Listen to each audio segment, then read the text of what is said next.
A tún dúpẹ́ lọ́wọ́ Ọlọ́run tí ó ṣọ́ wa débi láyọ̀ àti àlàáfíà. Àkí gbogbo ẹ̀yin tẹ́ ń wo ìkànnì wípé ẹ kú dédé àsìkò yẹn kú bójú ọjọ́ ṣe rí. A wà lọ́dọ̀ prophet ìyẹn wòlíì Wálé Ọlágúnjú, bàbá tí kì í wẹ̀ tí gbogbo ẹ̀yin olólùfẹ́ wọn mọ̀ wọ́n sí. Ẹ bá kí àwọn ará ilé lẹ́kùnrẹ́rẹ́ sá. Olúwa wà pẹ̀lú yín kú ọjọ́ mẹ́ta o, ẹ̀dẹ̀kú dédé wo Olúwa wà pẹ̀lú yín tọmọtọmọ tayátayá tọkọtọkọ tílétílé lórúkọ Jésù. Ogun èmi ló kàn tó gba orílẹ̀-èdè Nàìjíríà kò ní dọ́dọ̀ wa. Àmín. Àwọn èèyàn ò sọ̀rọ̀ ogun ìdílé bàbá mọ́, àwọn èèyàn ò sọ̀rọ̀ ogun ìdílé ìyá, ogun ìdílé ọkọ mọ́. Ogun èmi ló kàn bóníkàlùkù ó ṣe jẹun oníkàlùkù wọn bá káàkiri sùn. Ogun èmi ló kàn yín lágbára lọ́pọ̀lọpọ̀ lórúkọ Jésù. Ogun èmi ló kàn tó fi bí pààyàn kò ní kàn wá. Àmín àmín. Bàbá yìí tó tiẹ̀ wá kàn wá yìí tó kàn ọkàn mùsùlùmí ó tún kàn kìrìsìtẹ́nì ní ti oníṣẹ̀ṣe kan tó ní àwọn wádìí kan àwọn wá rí pé Ọọ̀ni Ilé Ifẹ̀ ó ju Jésù lọ, ó tún ju ànábì lọ. Ipò níbì kan nínú Ilé Ifẹ̀ tó yẹ pé téèyàn bá lọ síbẹ̀ báyìí á dàbí pé ó wà ní paradise ni. Gbóhùn wọn ṣàṣọ gbogbo ẹ̀ lórí ẹ̀rọ ayélujára bíi wòlíì àti ẹni tó ní ẹ̀sìn. Kí lẹ̀yin rí yẹn sí tó sọ pé ọba ó ju Jésù àti ànábì lọ? Òun ló jẹ́ ká wá. Nǹkan tó ṣẹlẹ̀ ni wípé èmi náà rí kinní náà tí bàbá oníṣẹ̀ṣe kan sọ, ìsọkúsọ gbáà ni. Èmi ò mọ yóò ti pẹ́ tó tí àwọn èèyàn wa yóò máa fẹ́ dá ìjà ẹ̀sìn sílẹ̀. Ìjọba fi àyè gba oníkálukú láti máa ṣe ẹ̀sìn tẹ̀ ní àlàáfíà. Bíbélì ti wá sọ pé ẹ máa lépa àlàáfíà pẹ̀lú èèyàn gbogbo. Ẹ̀sìn àlàáfíà lè sí wa. But kí bàbá oníṣẹ̀ṣe yẹn tẹ̀mí sì mọ̀ pé kì í ṣe gbogbo oníṣẹ̀ṣe ló fohùn ṣọ̀kan tó ń sọ. Èmi bá béèrè question méjì máa béèrè lọ bàbá yẹn. Inú odù Ifá wo ló sọ fún bàbá yìí wípé Ọọ̀ni ìṣáájú Jésù lọ? Ṣé ògbè méjì ló sọ bí àbí ọ̀yẹ̀kú méjì àbí ìwòrì méjì àbí òdì méjì àbí ìrosùn méjì àbí ìwòrìn méjì àbí ọ̀bàrà méjì àbí ọ̀kànràn méjì àbí ògúndá méjì àbí ọ̀sà méjì àbí ìkà méjì àbí òtùrùpọ̀n méjì ló sọ bẹ́ẹ̀ fún àbí òtùrù méjì ìrètè méjì ọ̀sẹ̀ méjì àbí ọ̀fun méjì ló sọ fún. Kó gbé odù Ifá ẹ̀ jáde. Bàbá yẹn kàn gbé kíní kan kalẹ̀ báyìí, ó kàn gbé ọpọ́n Ifá kalẹ̀ sá. Bóyá ògógóró ọtí àgbà jìjìnàpù tí bàbá máa ń fi sí ọdún ogun òrìṣà ẹ̀ ní bàbá mú yóò tó kàn sọ̀sọ̀kúsọ. How can you tell me say Onírìṣà is greater than the Lord Jesus Christ that I'm serving? No, I can't take that from anybody. I can't take that from anybody. As far as we are concerned, the Lord Jesus Christ is the Alpha and Omega, the beginning and the end of everything. And without no doubt, no controversy, no contradiction, the Lord Jesus Christ is the Son of the Most High God and the defense of the gospel that I, Wale Olagunju, and other genuine Christians read, practice, and preach to Nigerian people. Báwo ni ká ṣe máa dé bàbá yẹn? Bàbá yẹn ní ìdíkó lọ gbé irọ́ ni kì í ṣe Ifá ló sọ fún. Bàbá kan parọ́ ni, kì í ṣe ní làwọn onífá kankan máa ń parọ́ náà. Ní ìran tiwa nísì, àwa rí wípé Ifá ò mú àwọn ará ìlú mọ́. Ará ìlú òyìnbó ló ń jọba nílẹ̀ Nàìjíríà nísì. Ifá tiwọn náà ni. Nílẹ̀ Yorùbá Ifá ti parọ́ ni. Kí ló fẹ́ sọ fún nípa Ifá? Màmá tó bí bàbá tèmi kó lọ sílùú Ìgbàrà kó lọ bẹ̀rẹ̀ títí màmá yẹn fi kú.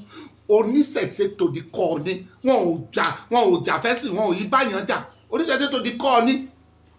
Bàbá tó sì bí bàbá mi is the first chief imam of Ìgbàrà Òkè Land. So kí ni wọn ò jà? Bàbá mi is the first chief imam of Ìgbàrà Òkè Land. Ìyàwó wọn oníṣẹ̀ṣe tó di kọ́ òun náà pè ní àgbọ̀mọ́ la Ìgbàrà Òkè tí tó fi kú. Báwo ni wọn ò jà? Wọ́n dẹ̀ fẹ́ra wọn, wọ́n dẹ̀ ń ṣe. Àwa làwa gba Jésù. Ó ti Ifá wo ló sọ bẹ́ẹ̀ fún? Ó wà fẹ́ kó ogun ja Onírìṣà ni bàbá oníbàbá tó wà ló tiẹ̀. Onírìṣà is a Christian before. Onírìṣà is a practicing Christian today. Ṣé Onírìṣà wá jáde kó lóun ju Jésù lọ, òun ju ànábì? Bí àwọn bàbá yìí tún fẹ́ dá wàhálà lẹ́nu ẹ̀. Ìmọ̀ràn tí mo lọ fún bàbá ni pé bàbá ẹ yé parọ́ mọ́. Ṣé bàbá kan yìí náà ló sọ pé Ifá ló ní Ọ̀rúnmìlà wọn ló ní Celesity? Lọ bẹ̀ lọ sí Celesity kó lọ tọ́ lójú àwọn ọmọ ìjọ Sẹ̀lẹ̀. Lọ síbẹ̀ èmi díà ẹ bàbá lọ sí Sẹ̀lẹ̀ lọ síbẹ̀ kọ́. Ó ní ibi tẹ́ ẹ wà yóò ní Sẹ̀lẹ̀ o, àwa la ní ẹ wá gbà kí bàbá lọ bẹ̀. Irọ́ ni bàbá yìí pa, bàbá ń fẹ́ fa ogun ja Ọọ̀ni. Ṣọ́ọ̀ni sọ jáde rí nínú ayé, kò sí nínú ìwé ìtàn ilẹ̀ Yorùbá, kò sí àwọn oníṣẹ̀ṣe kan ò sì sọ rí wípé Ọọ̀ni Ifẹ̀ ó ju ànábì lọ àbójú Jésù lọ. Ìsọkúsọ ni bàbá yẹn kàn fógun jara ẹni. Bàbá lọ tọrọ ìdáríjì ẹ̀ṣẹ̀ tó rò mọ́ tó ń ṣe. Kí ló dé tó fẹ́ káwọn oníṣẹ̀ṣẹ̀ àti Kírísítẹ́nì kan máa jẹ́? aláìmọ̀kan ni bàbá. Aláìmọ̀kan ni bàbá. Ó gbé kíní yan ni ẹ kalẹ̀ tó ń tẹ́ yan ni ẹ sá. Ó kà ní ẹ̀kan túbú làṣà kan sọ pé kíní kan. Sáwọn oníṣẹ̀ṣẹ̀ máa ṣe bẹ́ẹ̀ ni. Ṣebí náà àwa sì ń pèsè àwọn oníṣẹ̀ṣẹ̀ kankan pé wọ́n tú àṣírí àwọn pásítọ̀ kan tí wọ́n wá sọ́dọ̀ wọn wá gbà. Àwa sì ń pèsè wọn pé kọ́lọ́run máa wọnú àwọn oníṣẹ̀ṣẹ̀ kọ́ máa tú àṣírí àwọn pásítọ̀ wọ̀nyí tó wá ń gbógun lọ́dọ̀ wọn tí wọ́n gba tó ń forí èèyàn wú. Ṣé bá àwọn oníṣẹ̀ṣẹ̀ náà ló ń fìyànjú tó ń gba ọṣẹ tó ń gba gbogbo ẹ̀. Ẹ̀ẹ́dí bọ́ ṣe pa kìrìsìtẹ́nì jẹ́ bọ́ ṣe ṣe ni. Ṣé bá àwọn iná ló ṣògùn fún wọn? Àwa sì ń dúpẹ́ wípé àwọn òdúpẹ́ táwọn oníṣẹ̀ṣẹ̀ máa tú àṣírí àwọn pásítọ̀ wọ̀nyí o kọ́lọ́ máa jẹ́ kọ́ máa táṣírí wọn lọ báyìí o. Kí ni oníṣẹ̀ṣẹ̀ àti Kírísítẹ́nì papọ̀? We are not compatible. Bó kí ni Jésù wá ní ilé ọ̀nìsà ológun pọ́nbélé ni no doubt about that. Ó sì di ogun ẹ̀ òun ni olórí yín. Kò sì sí Ọ̀ọ̀ni tó ti wá sí ayé rí tó sọ pé òun greater than Jesus Christ. Irọ́ ló pa irọ́ ni bàbá yẹn pa ìsọkúsọ ni. Ó yẹ kán gbé bàbá yẹn lọ sí Professor Lambo unit ní UT kán lọ exam orí ẹ̀. Bàbá yẹn ọmọ tó ń sọ. Ó yẹ kí wọ́n gbé lọ sí àrò lábẹ́kúta kí wọ́n exam orí ẹ̀. Ó tu ìsífàwọ̀ ló sọ bẹ́ẹ̀ fún ẹ pé Ọ̀ọ̀ni ju Jésù lọ. Ọ̀ọ̀ni tó jẹ́ pé àwọn àti àwọn aláàfin wọ́n sì ń dù gan wọ́n sì ń dù fi gbágbága pé àwọn làwọn ju àwọn lọ. Why you comparing Jesus Christ with Ọ̀ọ̀ni? The Lord Jesus Christ whom we are serving is incomparable. Is the only person, is the light, is the one and the only son of the Most High God. O kàn jókòó sí di fani di ọ̀pẹ̀lẹ̀ o kàn ó ta àwọn èèyàn jẹ ní èyí làwọn oníṣẹ̀ṣẹ̀ wọn irú àwọn tó ń parọ́ nínú ìṣẹ̀ṣẹ̀ nìyẹn náà.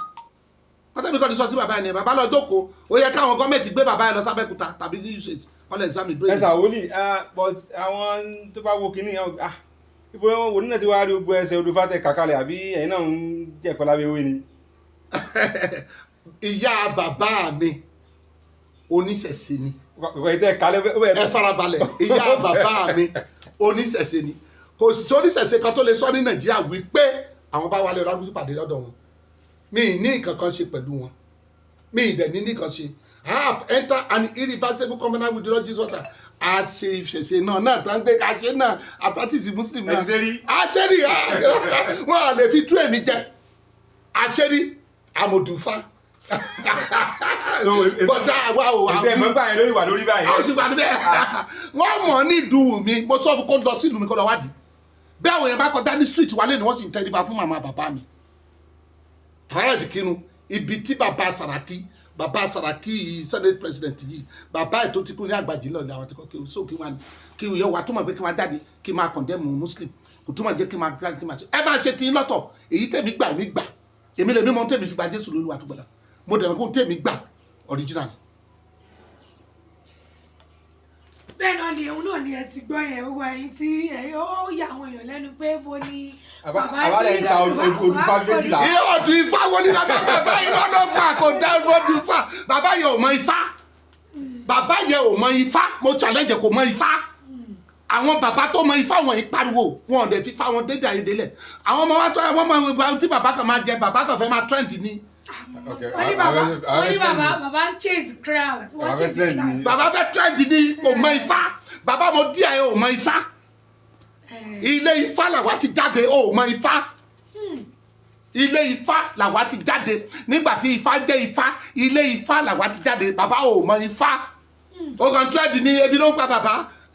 Òun náà ni ẹ ti gbọ́ yẹn bàbá wọn ní bàbá fẹ́ trend. Bàbá yẹn is a Confucianist fẹ́ dá wàhálà lẹ́lẹ́ Yorùbá.